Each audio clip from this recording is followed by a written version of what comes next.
Hey guys, in this video I'll show you how to import contacts into HubSpot because this is one of the first things you need to be doing once you create an account. So here I am on the dashboard. I want you to click on this address or phone book icon and then come here and click on contacts. Okay.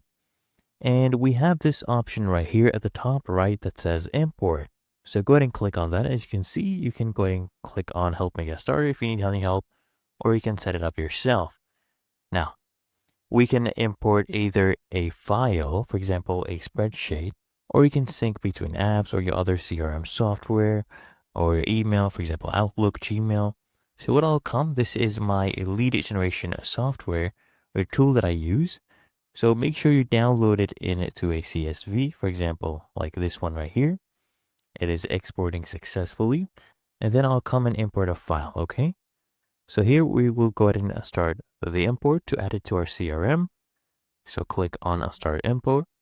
Now, we have to mention what kind of data is in our file. So we have contacts.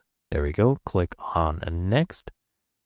Now we need to go ahead and either drag and drop the file or choose the file to upload to our contacts. Okay, all of these file types are supported.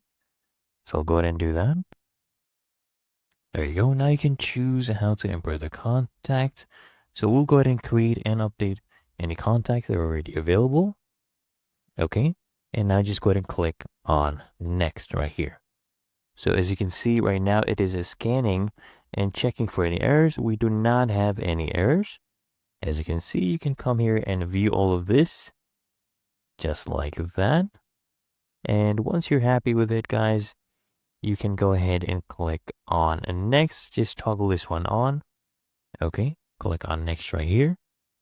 So here you'll be able to see a few final details. So your import name, that is okay. And just go ahead and toggle this one on. This is very important. It's necessary to go ahead and do that. You can toggle this one on as well to create a contacts list from this import. And then just go ahead and click on Finish Import. Now our import is processing. Okay. And when we come back here to CRM and then click on Contacts, we should see it go ahead and update, right? So here we are. They had 2 dummy ones already, 2 samples. So let's see how many contacts we have right now. Yes. So we added 25 records, as you can see. And now it is 27 because they already had 2 dummy ones. Okay, 2 samples they had for us. Otherwise, it is really that easy and simple.